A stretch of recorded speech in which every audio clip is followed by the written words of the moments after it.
भगवान की पूजा में भावना व श्रद्धा का महत्व सोने और चांदी से ज्यादा होता है। इस बात को अत्यंत खूबसूरत तरीके से समझाने हेतु श्री कृष्ण और उनकी दो पत्नियां रुक्मणी और सत्यभामा से संबंधित एक बहुत ही अच्छी पौराणिक कथा है, जो इस प्रकार है। भगवान श्री कृष्ण की पत्नी सत्यभामा के मन में एक दिन बहुत ही अजीब सा विचार आया। वह हठ करने लगी कि श्री कृष्ण जी को अपने गहनों से तौलेंगी।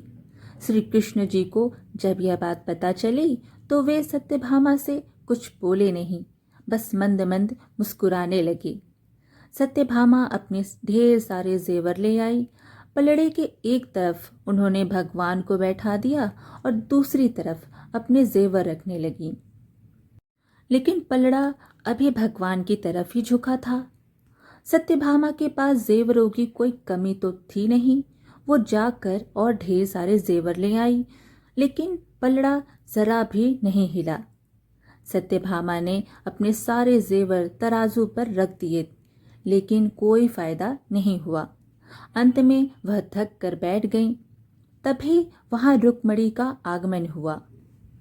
सत्यभामा ने उन्हें सारी बात कह सुनाई। सत्यभामा की बात सुनकर तुरंत रुक्मणी जी पूजा का सामान ले आई। उन्होंने भगवान की पूजा अर्चना की और उसके बाद में जिस पात्र में भगवान का चरणोदक रखा होता है, उसे गहनों वाले पलड़े पर रख दिया।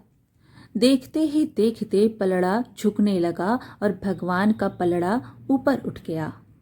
सत्यभामा हैरानी से सब कुछ देख रही थी। उसको समझ नहीं आ रहा था कि जो पलड़ा उनके इतने सारे गहनों से नहीं झुका, वो एक हल्के से पात्र से कैसे झुक गया। वे रुक्मणी से इसका कारण पूछने लगी। तभी नारद मुनि भ्रमण करते हुए वहां पहुंच गए। सत्यभामा की परेशानी समझकर वे इसका कारण उन्हें बताने लगे। नारद जी बोले, भगवान की पूजा में महत्व सोने चांदी के गहनों का नहीं होता, बल्कि सच्ची भावना और श्रद्धा का होता है। रुक्मणी ने अत्यंत प्रेम से भगवान का पूजन किया, जिससे उनकी श्रद्धा और भक्ति की ताकत चरणों तक में समा गई।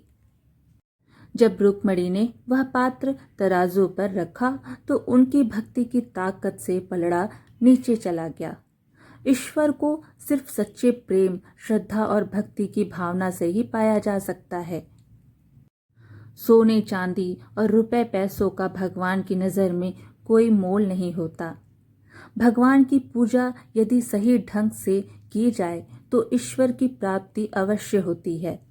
सच्ची भक्ति और प्रेम के आगे ईश्वर भी झुक जाते हैं। सत्यभामा को उनकी बात समझ में आ गई थी। इस पौराणिक कथा के माध्यम से हमें यही सीख मिलती है कि अगर भगवान के करीब रहना है या ईश्वर को प्राप्त करना है तो सोना चांदी और पैसा जैसी भक्तिवादी चीज़ों को भूलकर अपने मन में श्रद्धा का भाव उत्पन्न करें। यही एकमात्र मार्ग है सच्ची भक्ति और ईश्वर को पाने का। इस प्रकार आज की कथा यहीं समाप्त हुई। फिर मिलेंगे एक और धार्मिक कथा के साथ। वीडियो पसंद आए तो लाइक शेयर ज़रूर करें और चैनल को सब्सक्राइब कर लीजिए। धन्यवाद।